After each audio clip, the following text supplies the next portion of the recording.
بسم اللہ الرحمن الرحیم۔ السلام علیکم ورحمۃ اللہ وبرکاتہ۔ امید ہے کہ آپ سب خیریت سے ہوں گے۔ آپ دیکھ رہے ہیں کہ میرا چینل سیرت کے موتی۔ آج کی ویڈیو پسند آئے تو پلیز لائک شیئر ضرور کریں اور میرے چینل سیرت کے موتی کو سبسکرائب کریں۔ چلتے ہیں ہم اپنی آج کی ویڈیو کی طرف۔ بنی اسرائیل کی صورتیں مسخ ہونے کا قصہ۔ ایک روایت میں ہے کہ ایک قبیلے نے قوم بنی اسرائیل سے علیحدہ ہو کر دریا کے کنارے پر کچھ اپنے رہنے کے واسطے مکان بنا لیے تھے، اور یہ واقعہ اس وقت عمل میں آیا جب حضرت داؤد علیہ السلام بلائے ناگانی میں مبتلا ہوئے، تو ان لوگوں نے موقع کو غنیمت سمجھ کر اکثر احکام توریت کے خلاف شرع کام شروع کر دیے۔ من جملہ ان امور کے ایک یہ بھی تھا کہ وہ ہفتے کے دن شکار نہ کریں اور نہ دنیا کی کوئی خرید و فروخت کریں۔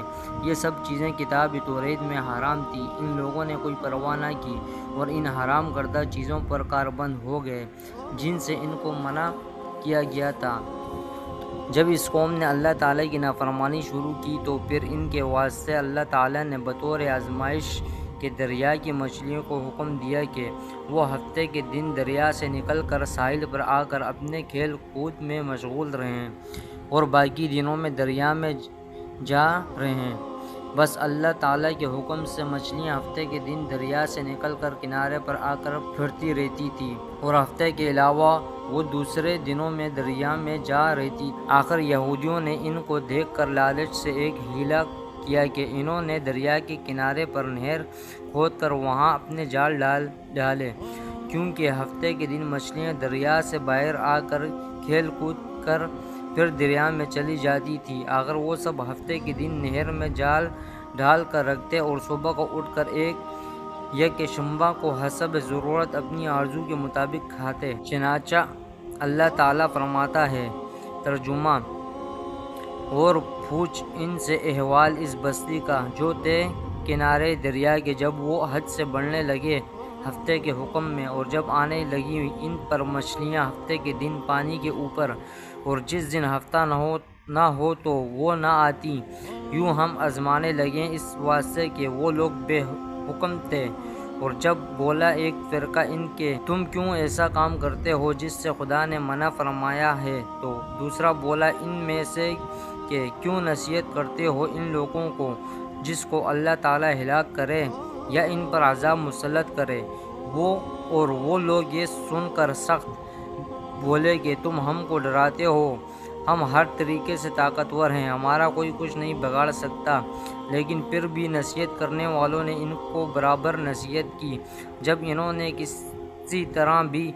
کسی طرح سے بھی نہ مانا اور برابر خلاف شرع کام کرتے رہے، پھر ان کو عذاب خداوندی نے آ پکڑا، محض اس وجہ سے کہ وہ اپنے رب کی نافرمانی کرتے تھے اور نصیحت کرنے والوں کو نصیحت پر عمل نہیں کرتے تھے۔ اور پھر ہم نے جن کاموں سے منع کیا تھا وہ اسی کے کرنے پر برابر گامزن رہے، پھر اللہ تعالیٰ کے حکم سے وہ ذلیل ہو گئے۔ قرآن مجید کی سورۃ اعراف کے ترجمے میں لکھا ہوا ہے کہ حضرت داؤد علیہ السلام کے عہد میں یہود کو ہفتے کے دن شکار کرنا منع تھا۔ اللہ تعالیٰ نے ان شہریوں کو حکم دیا تو پھر ان کو بطور آزمانے کے ہفتے کے دن مچھلیاں دریا سے اوپر پھیری اور دوسرے دنوں میں غائب رہیں۔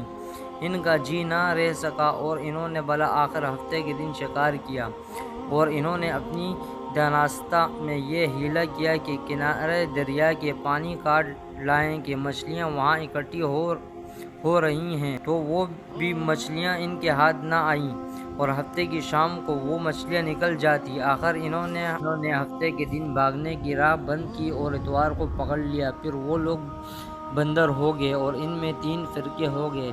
ایک تو ان میں وہ تھے کہ جو شکار کرتے تھے، اور دوسرے لوگ وہ تھے جو باز آ گئے تھے، نافرمانیوں سے برابر منع کرتے رہتے تھے، اور تیسرے وہ لوگ تھے جو منع کرنے سے تھک گئے تھے اور منع کرنا چھوڑ بیٹھے تھے۔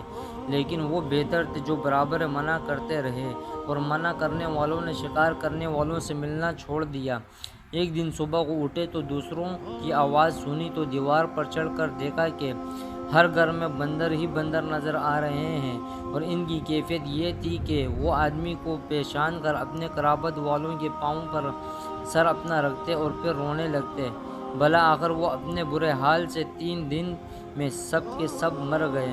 کتاب توریت میں اللہ تعالیٰ نے فرمایا تھا کہ جب تم حکم میں توریت کا چھوڑو گے تو تم پر اور لوگ مسلط ہوں گے اور پھر قیامت تک ذلیل ہی رہو گے۔ اب تم غور کرو کہ روئے زمین پر یہود کی کہیں بھی حکومت نہیں اور وہ غیر کی رعیت ہیں۔ بس اے مومنو، بسبب نافرمانی خداوند قدوس کی بنی اسرائیل کے چہروں اور بدن کو مسخ کیا گیا، یعنی مسخ ہو کر وہ بصورت بندر ہو گئے، اور ہم لوگ چونکہ خاتم النبی صلی اللہ علیہ وسلم کی امت میں ہیں، اس لیے اس زمانے میں گناہ کرنے کے باوجود بھی حضور اکرم صلی اللہ علیہ وسلم کی دعا کی وجہ سے مشق نہیں کیے جاتے۔ لیکن یہ یاد رہے کہ قیامت کے دن اس نافرمانی کی سزا ذلت مسخ سے کم نہ ہوگی۔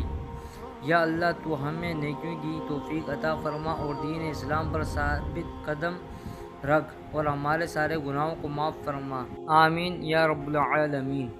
آج کی ویڈیو پسند آئی ہو تو پلیز لائک شیئر ضرور کریں اور میرے چینل سیرت کے موتیوں کو سبسکرائب کریں۔ ملتے ہیں اگلی ویڈیو میں، تب تک کے لیے اجازت دیں۔ اللہ حافظ، جزاک اللہ۔